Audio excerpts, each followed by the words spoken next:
Okay, so we are now to the part where we are going to understand better intermolecular forces. So let's do that by doing some problems. So but before we go into the problems, let's see what we're going for. So we're going to learn how to compare and contrast the four types of intermolecular forces. So one of them is going to be the most basic, dispersion, followed by dipole, hydrogen bonds, and ion dipole. Each one of them is going to imply a stronger force, as you're going to see very soon.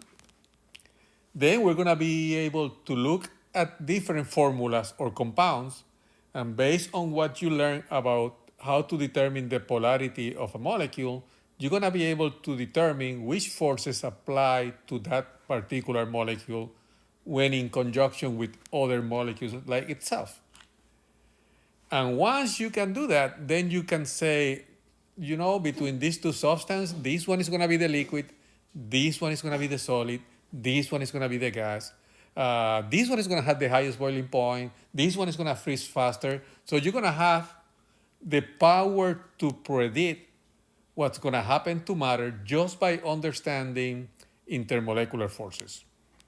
So this is a very powerful theory.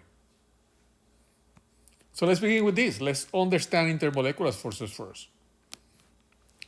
First thing I need to tell you is that intermolecular forces depend on the electrons, in particular, the movement of electrons.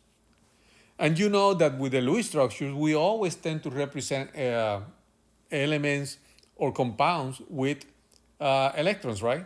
For example, if I'm talking about carbon, you can easily say, oh, carbon, group 4 valence electrons. Krypton, group 8 valence electrons. Nitrogen, group 5 valence electrons, right? Oxygen, group 6 valence electrons. And you even can say, and I even know how to do oxygen, the oxygen gas, because it's going to be two oxygens, sorry.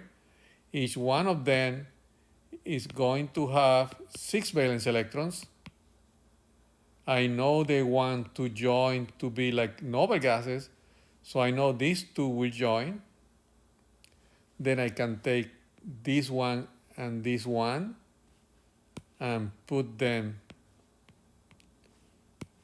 in between also. So that way this element have 8 valence electrons, a total of 8 electrons, and this one have a total of 8 electrons, satisfying the octet rule that we learned. So I can say that oxygen is going to be like that. And when we do that, then we can start thinking this way. So let me show it to you this way. Then you can start thinking, well, oxygen have 4 valence electrons in between the two oxygens. That's the double bond, right? And 2 lone pairs there, and 2 lone pairs there. And you also learn that oxygen have a electronegativity value of 3.5, and the other oxygen is 3.5. And if you do 3.5 minus 3.5, that gives you 0. We learned all that like 1 or 2 chapters ago. So that means that this whole molecule, the electrons are going to be evenly distributed. There's not going to be like more electrons to one side than the other, or that like that. It's evenly distributed. So that means this molecule is nonpolar.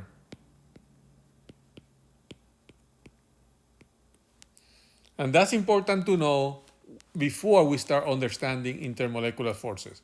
So that's a nonpolar molecule. So oxygen is a nonpolar molecule. What about something like hydrochloric acid? So what about if we have HCl, where we know that hydrogen have 1 valence electron, chlorine have 7 valence electrons, so they would like to join together by the hydrogen bringing 1 electron and the chlorine bringing that other electron that was there. That way chlorine have 8 valence electrons like an overgas, and hydrogen have 2 valence electrons like helium, which is also an overgas. So in other words, we can say that there's a bond between them, and then we can say that the electronegativity of hydrogen is 2.1, chlorine is 2.0, 3.0 minus 2.1 equals 0.9, and we know that anything between 0 to 0.4 is going to be nonpolar, but anything bigger than 0.4 and less than 1.8 is a polar bond, polar covalent bond, which means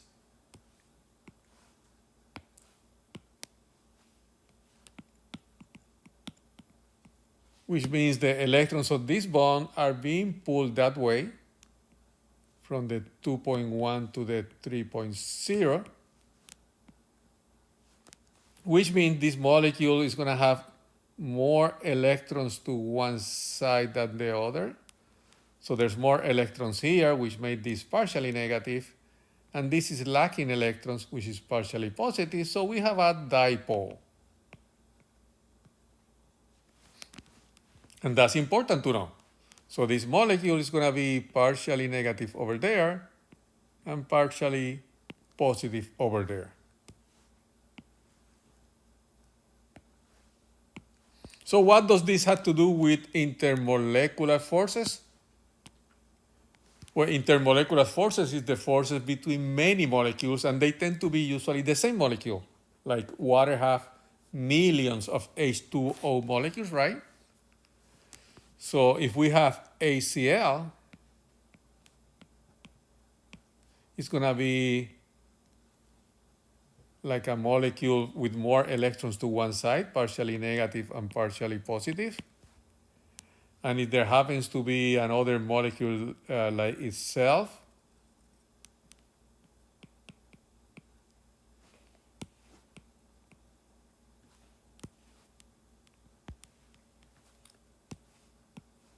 actually, let me do it like that. If I happen to be another molecule like itself with partially negative and partially positive, we will notice that negative does not attract negative, so they're gonna repel each other. But these molecules are moving, and eventually this molecule will find itself oriented the other way. And when that happens, when the partially positive is over here, then partially negative attracts partially positive, positive attracts negative, and then you have an intermolecular force bringing them together. And that would be what we call a dipole interaction. So the first force that I want to talk about, and then I'm going to go back to the other one, is the dipole intermolecular force that is going to require that you have a polar molecule interacting with another polar molecule. So what about the oxygen? Oxygen, we know is a gas, and keep that in mind for later. So oxygen, which is like an even molecule, right? There's no partially positive, there's no partially negative. So does that mean that there's no intermolecular forces for this force? And the answer would be no. Any matter, all matter on this universe will experience intermolecular forces if they get close enough together. And why is that? Because all matter is made out of electrons. So even though these electrons are evenly distributed all over the molecule, they're moving, right? And I'm going to represent this with only 2 electrons. So if I have 1 electron over here and 1 electron over there, just because of chance they're moving and they happen to be in that situation, that's going to be evenly distributed. But what happens if at any particular point, let's say like a microsecond, when this electron is over here, the other one happens to come close by. At that particular moment, you're going to have this part be partially negative and this part be partially positive. But before you can think about it, they move again. And then it disappears. So it was a dipole for a second, but it disappeared. That's what we call a fleeting dipole because it disappears right away. The polar molecule, on the other hand, is a permanent dipole because of the electronegativity difference between these two. These poles, or better said, these 2 poles, the dipole, that's permanent. So a polar molecule have a permanent dipole. Any other molecule that is not polar is going to have the fleeting dipole just because the electrons are moving, and if they happen to be close together at one point, you're going to see the partially negative, partially positive, but it's going to disappear right away. However, let's say that you have a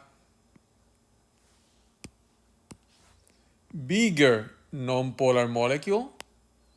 Now we probably can represent this with 4 electrons. So if those 4 electrons happens to be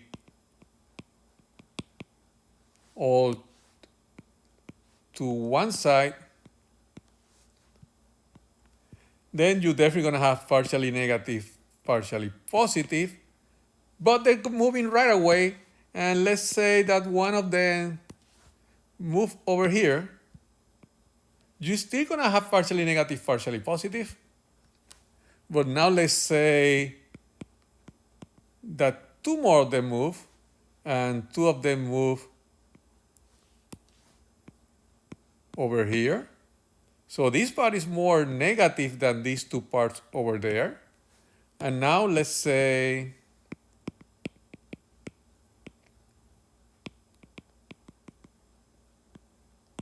that one of them moved here, the other one moved there, the other one moved there, and the other one moved there.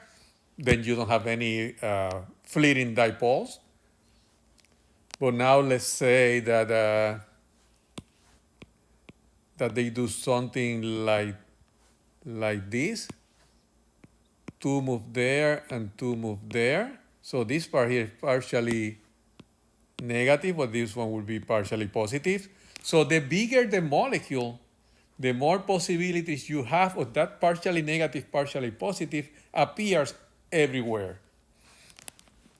So if there happens to be another molecule close by, where did you have a situation like this, then at that particular moment, there's going to be a force developing there. So all matter, doesn't matter what, because it contains electrons, those electrons can disperse in every single direction. So we're going to call that force the dispersion force, because it depends on those electrons moving to different places. And the bigger the molecule is, the more possibilities you have of seeing more of this.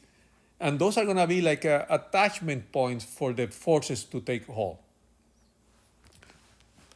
So dispersion forces happen for any a piece of matter because it contains electrons, but because those dipoles are disappearing constantly, it's not going to be that strong. It's going to come and go, come and go, come and go. The polar molecule have a permanent dipole, so that one is always going to be present, so the force is going to be stronger. However, be careful. So as you notice, I've been talking to you about what they are and how strong they are. Because if you have a molecule that is polar, right? Let's say that you have this molecule that is polar with partially positive, partially negative. The bigger part represents more electrons. And then is close to another one like itself. Then as I mentioned before, this is going to represent intermolecular force because positive attracts negative. But what about if you have a molecule that is non-polar with another molecule that is non-polar, and you have partially negative, partially positive, partially negative, partially positive, and you have that happening everywhere. So this is going to attract in a lot of different places. So the fact that you have a molecule that is non-polar, that is only non-polar with only dispersion, that doesn't mean that it's going to be weaker than the dipole-dipole. It's going to depend also on the size. And the analogy I like to do here is Velcro tape. You know what Velcro tape is, right? That one that you have some pieces of clothes on your shoes that you go. So if I have a piece of Velcro tape, about like that, and I bring it together to the other piece that it will match with, and I have another piece of Velcro tape that is like this, and I bring it close in proximity to another piece like that. Which one you think will be harder, once they come together, which one you think will be hardest for us to separate? The small one or the big one?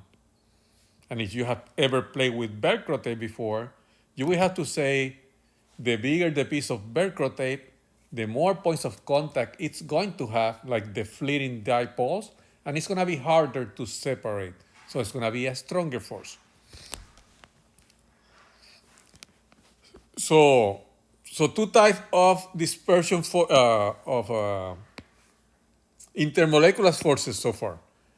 Dispersion force that all matter will have, and this happens mostly with non-polar molecules. But polar molecules also have dispersion force, but it's very small compared to everything else. Dipole, that is going to depend on having a polar molecule coming together with another polar molecule. And remember, these are not bonding, they're just being attracted like a magnet. And hydrogen bonds is just a special type of dipole-dipole. For example, if I have HCl with an electronegativity difference of 0.9, that would create a partially positive, partially negative. But if I have a HF with an electronegativity difference of 1.9, that will also create a partially positive and a partially negative.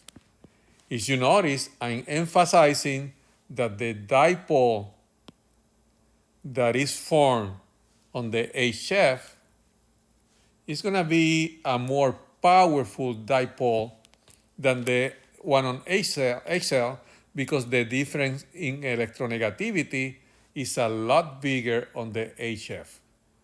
So when that happens, we're going to call this type of intermolecular force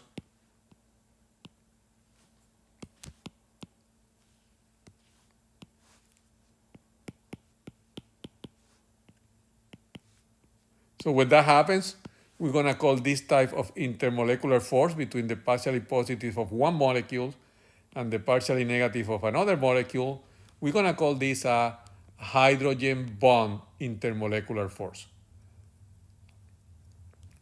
Because this is a super dipole. And the super dipole only happens when one of the elements is fluorine with an electronegative value of 4, oxygen with an electronegative value of 5, and nitrogen, 3.5, and nitrogen with an electronegative value of 3.0, but also being very small because nitrogen is on period number 2. So when those are combined with hydrogen, the difference on electronegativity is going to be so big that they create a super dipole, and we tend to call the relationship between molecule 1 and molecule 2, we tend to call that the hydrogen bond. So for you to have a hydrogen bond, for a hydrogen bond to be possible, you have to have fun. Excuse my misspelling, I meant fun. Fluorine with hydrogen, oxygen with hydrogen, or nitrogen with hydrogen. If those are not present on the molecule, you will not have a hydrogen bond intermolecular force. You have to have fun. And the last one is the ion dipole. The ion dipole involves an ion and a dipole. And this only happens when you have a mixture, because you have two different things. You have an ion, let's say sodium plus, and you have a dipole, like water, right? Partially negative, partially positive. It's a polar molecule, so you definitely need to understand what you learned before, how to determine if a molecule is polar or not by doing the Lewis structure, doing the shape, doing the electronegativity analysis, and then you can say, oh, I have a dipole, sodium is an ion, so this is a ion dipole interaction, and it happens on a mixture. That's what causes table salt, sodium chloride, when you put it in water, to create salty water, because the Na plus is surrounded by water, while the Cl negative is also surrounded by water. And what's keeping those two dissolved or separate from each other is the fact that you have water, which is a dipole or a polar molecule, and Cl negative, which is an ion. So that force between that is what we call an ion dipole interaction. So to summarize, there are 4 types of intermolecular forces: dispersion, which is observed in all molecules and atoms; dipole, which is observed between 2 polar molecules that are being attracted to each other. And a polar molecule is a dipole, right?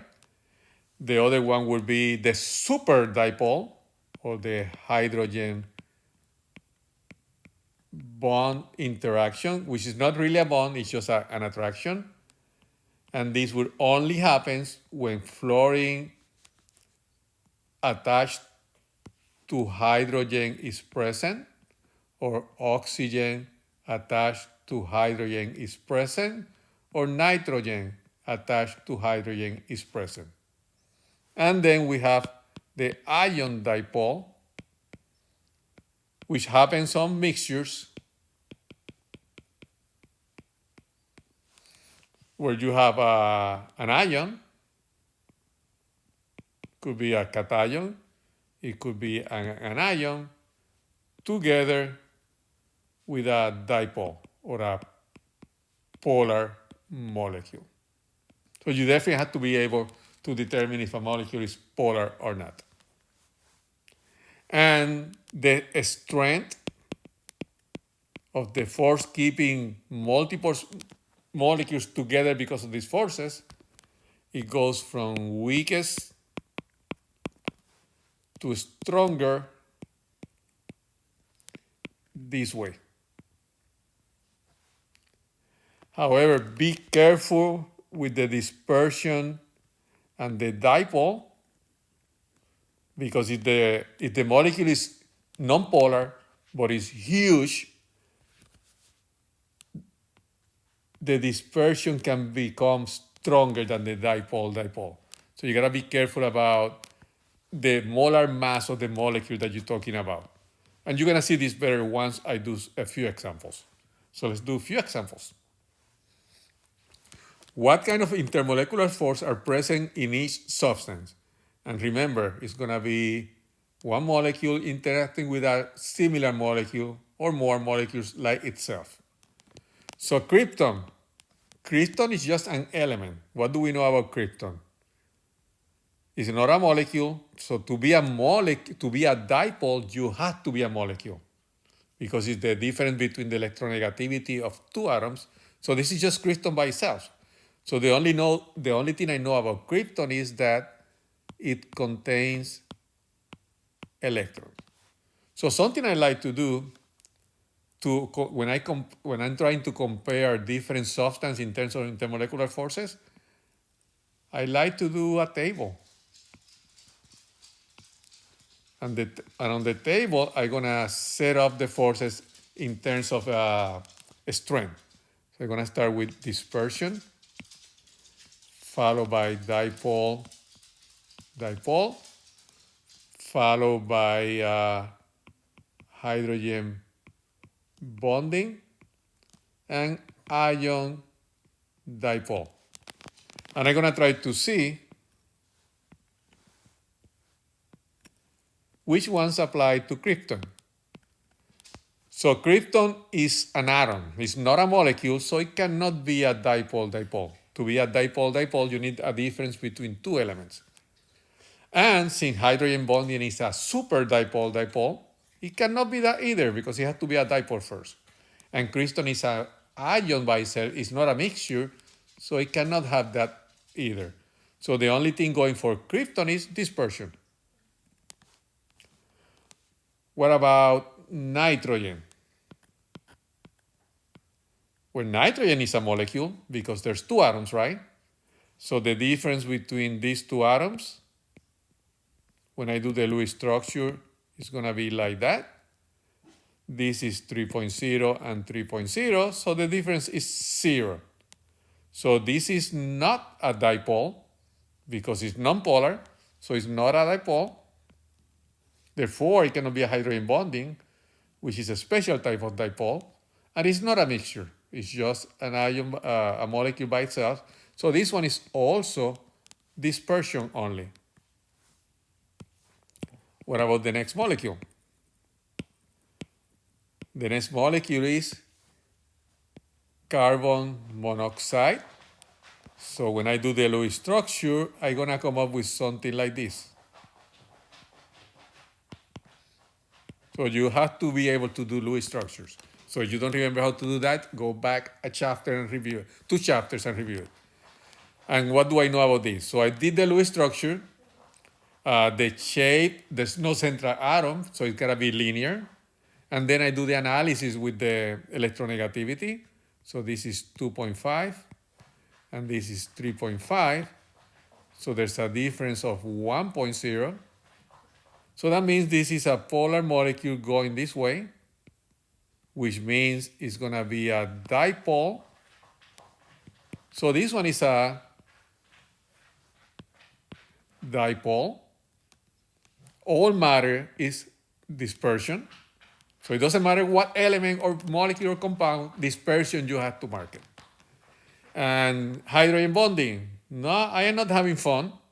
So remember, I am not having fun because I don't see fluorine, oxygen, or nitrogen. And you will say, no, there's oxygen in here.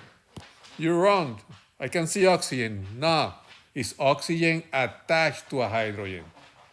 Do you see oxygen attached to a hydrogen? No. So therefore, no hydrogen bonding. And it's not a mixture. So carbon monoxide only has two forces going for it. And last but not least,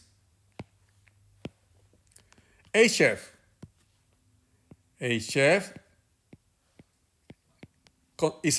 is matter. It contains electrons, so definitely dispersion for sure. All matter have dispersion, doesn't matter what it is. Dipole. Is this a polar molecule? Well, that would be the Lewis structure. It's only two atoms, so there's no central atom, so it's got to be linear. Electronegativity 2.14.0. The difference is 1.9. So yes, that's definitely a polar molecule. Partially negative, partially positive. So it's going to be a dipole for sure. Hydrogen bonding. Fluorine attached to hydrogen. Yes, that one will do hydrogen bonding with another molecule.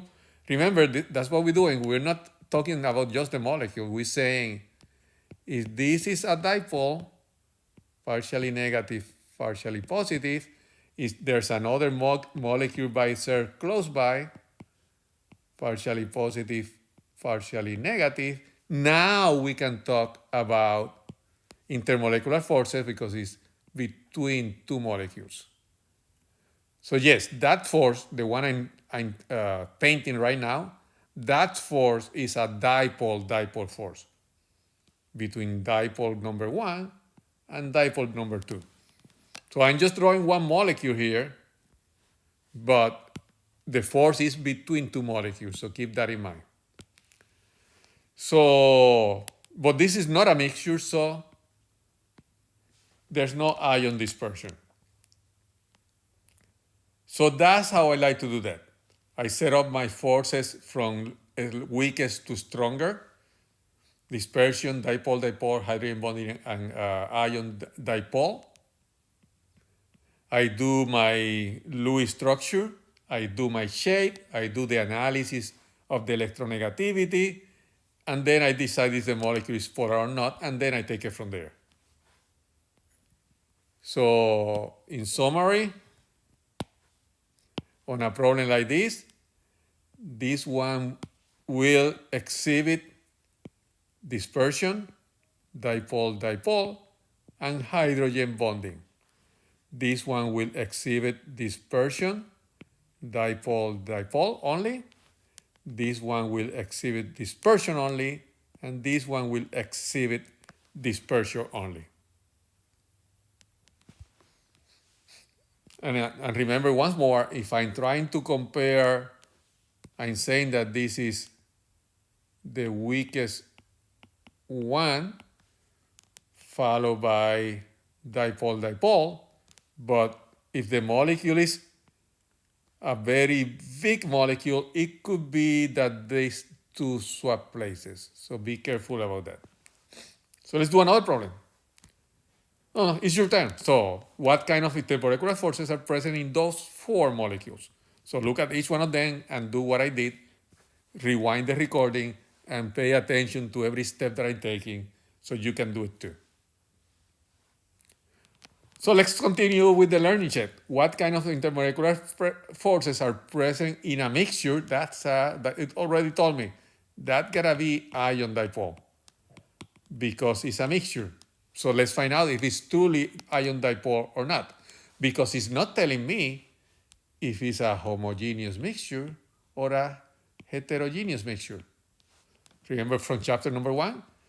So potassium chloride. Potassium chloride is KCl, and I know it's made out of K plus, plus 1, group number 1, and chloride, group number 7, minus 1, in water. So when I put that in water, water have a bent shape with the electronegativity going that way. Those two forces combine to give me that force. So that's going to be a dipole. Yes, so this is going to be K plus, which is an ion surrounded by water, which is a dipole. So this will be an ion dipole situation. So I had to be able to determine that water is polar, therefore a dipole. What about this one here? One of these two substances is a liquid at room temperature, and the other one is a gas. Immediately I had to be thinking gas is going to be like this, while the liquid is going to be like that.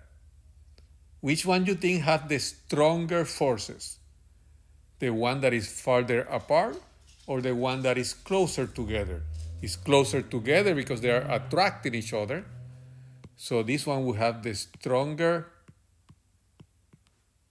intermolecular forces, and this one will be the one with the weakest intermolecular forces. So I'm going to have to study these two molecules. So CH3OH, if I do the Lewis structure, it would be something like this.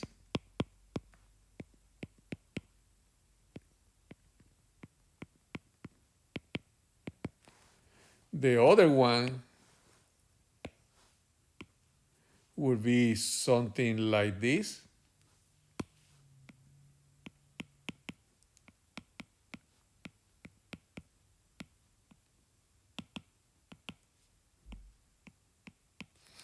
And then I'm going to have to do my table. So my table is going to be CH3SH compared to CH3OH. I'm going to be looking for dispersion. I'm going to be looking for dipole evidence.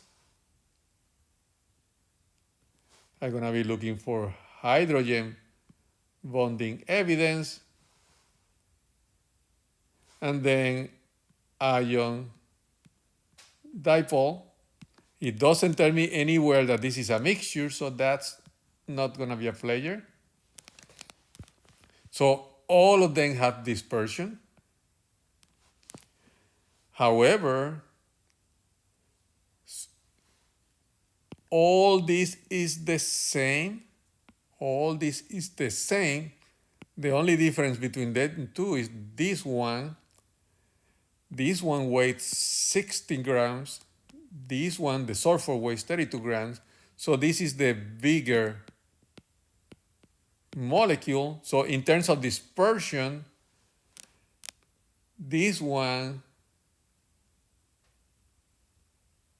is going to have the stronger dispersion because you have a bigger molar mass. What about dipole? If any of these molecules polar, well, I'm going to have to look at the shape now. So let me draw this on a different way. So what I'm going to have here is going to be, on both of them, carbon is the central atom. Actually, no. Let me go back. On the first one, oxygen is the central atom, and sulfur is the central atom. Oxygen is going to be bent like that.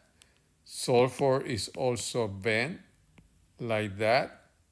How do I know that? Because if oxygen is the central atom, it have 1, 2 bonding, and 2 non-bonding. So that would make it bend with CH3 over there. Or let me put it this way so you can see it better. CH2 3 attached to the carbon and a hydrogen over here, while this one is going to be also the same thing, CH3, and the hydrogen over there. So there will be a situation like that. So this is going to be partially negative, partially positive, partially negative, partially positive also. So this is, both of them are going to be dipoles. There's no question about it. Can any of them do hydrogen bonding? Remember, FON for hydrogen bonding. Do any of them have either FH, OH, or NH? And the answer would be yes. We have OH on this one. So that one is going to do hydrogen bonding. The other one doesn't do hydrogen bonding. So just by looking at my table, this one has 3 forces, while this one only has 2 forces going for it. So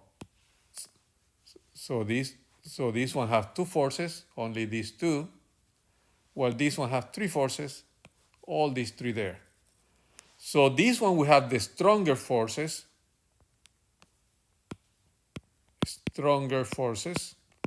So that means the molecules on these ones are going to be closer together.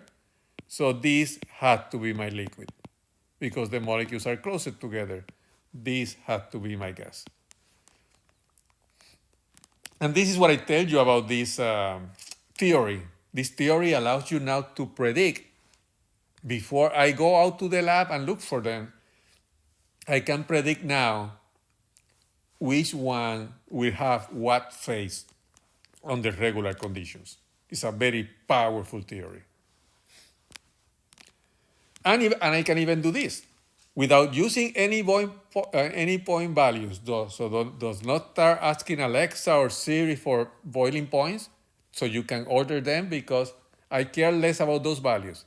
I want you to look at these molecules and without knowing any of their boiling points, tell me which one you think will have the lowest boiling point and which one will have the highest boiling point. So remember the Velcro, the big piece of Velcro, because it has more connections, it was harder to separate. Boiling is nothing more than separating the molecule from each other. It's not breaking the molecules. So this is, when you boil water, you do not break the bonds. That's not what we're doing. When you boil water, what you have is a dipole molecule attracted to another molecule like itself because of the intermolecular forces between those 2 parts of the molecules. When you apply heat, they start moving in different directions. So this breaks apart, and then the water can escape like a gas. So logic will tell me that the molecule with the stronger forces will be harder to separate and it will require more heat. So by comparing the intermolecular forces, the one that shows the stronger intermolecular forces will require a higher temperature to separate, therefore a higher boiling point. So let's do the same again. Let's do my table.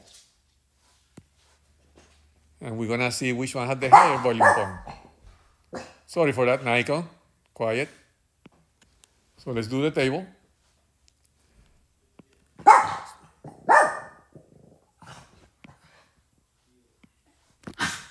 No. Let's do the table. So we're going to have this dispersion only, dipole, hydrogen bonding, and those are not mixtures, so I'm not even going to do ion dipole. So we're doing that for O3. We're doing it for HBr. we're doing it for methanol, and we're doing it for iodine.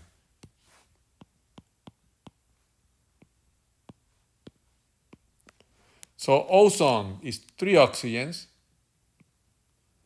When I do the Lewis structure, 1, 2, 3, 4, 5, 6, 1, 2, 3, 4, 5, 6, 1, 2, 3, 4, 5, 6. So I know I'm gonna have a bond in here, another bond in there, but I have an electron by itself, so let me take it out of there and put it here. And we can take this one out of there and put it there, so we get a bond there. And then we're gonna have to fix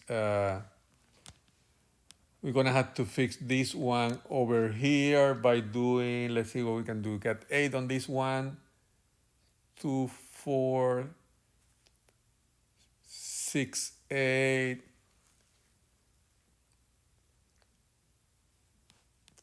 Like that. So we're gonna need to put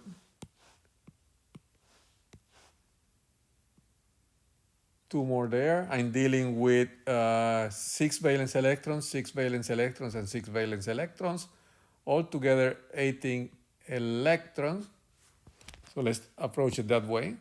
So I'm gonna have to have 18 electrons. So it never hurts to review your technique. So 3 oxygens, 2, 4, 6, 8, 10, 12, 14, 16, and 18. I have 8 electrons already here, 8 electrons already there, but only 6 in there.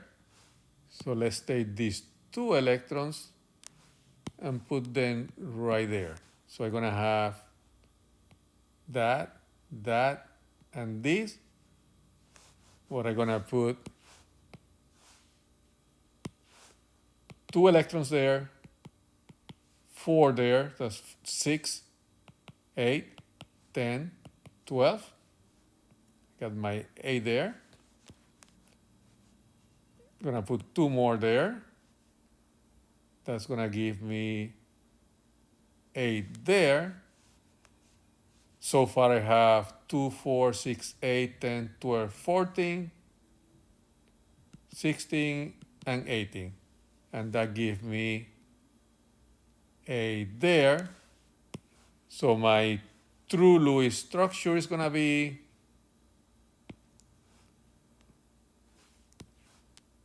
oxygen, double bonded to oxygen, single bonded to oxygen.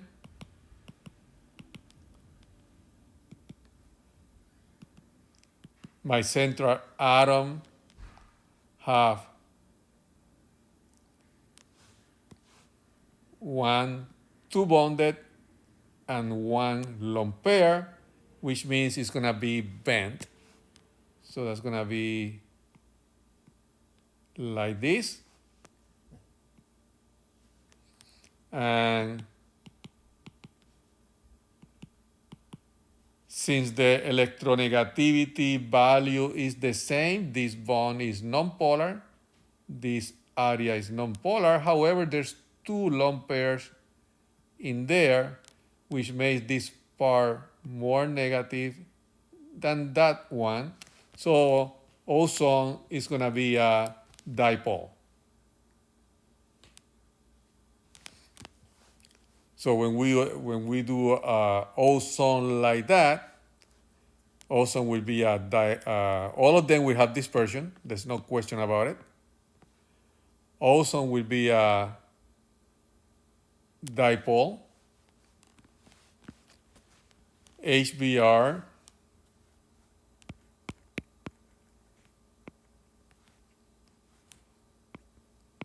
would also be a dipole. We know that methanol, we did it earlier, is also a dipole. And iodine is a nonpolar molecule, so that's as far as we get with iodine. So I already have my weakest one going from lowest to highest. This would be my lowest one, number 1. We also know that methanol can do hydrogen bonding. HBr cannot do hydrogen bonding, doesn't have FON, and ozone cannot do hydrogen bonding either. So I know that, so I can say that methanol is going to be the highest one with 3 intermolecular forces. Now I have to decide between ozone and HBr. Ozone is 3 oxygens with a molar mass of 16 each, so 48 grams per mole, while HBr is going to be, let me see what's the molar mass of Br. Let me see, just give me a sec. Well, let's ask Alexa, what is the molar mass of bromine?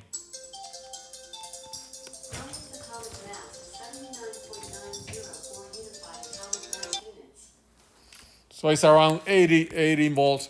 It's about around 80 grams per mole. So because this one have a higher molar mass, it's going to have a higher dispersion force. So this will have to be my number 3, and this will have to be my number 2. However, now we're going to have to look at this. Iodine only have dispersion, true, right? Ozone have all the way to dipole, but I told you to be careful when you are comparing dispersion and dipole. Ozone have a molar mass of 48. Iodine molar mass is going to be, let me tell you in a second. Iodine molar mass is going to be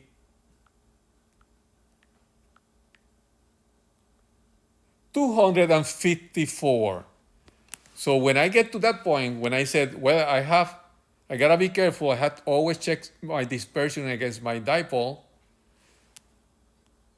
254 grams per mole, that's a huge molecule compared to the ozone.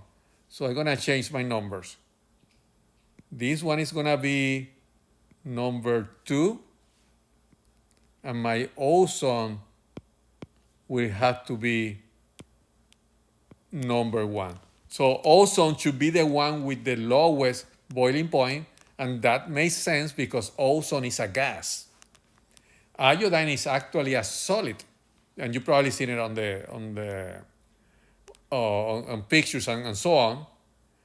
And that's going to be followed by 3 and 4, which are both of them are liquids, but the methanol have hydrogen bonding, so that would be the highest boiling point.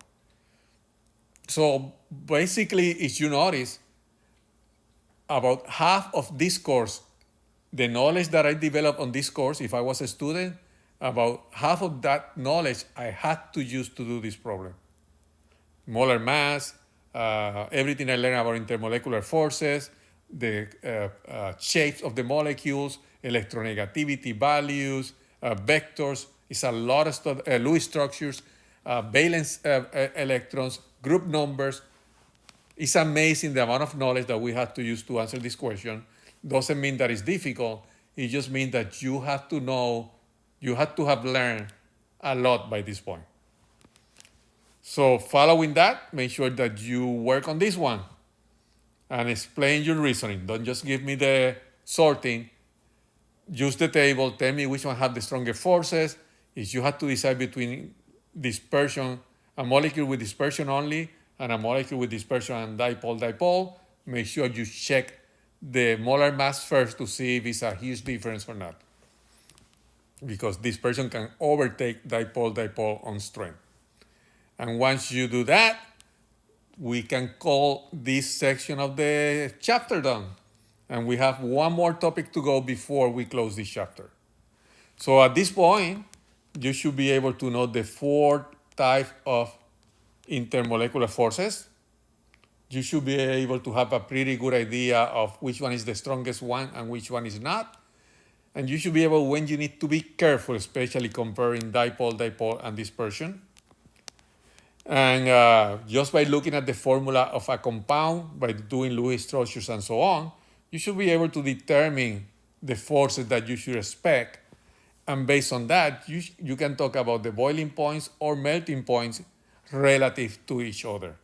And with that, we're done with that part of the chapter. So when we come back, we're gonna go on to the last part of this chapter, which is kind of been a long chapter, right? So hang in there, we're almost there.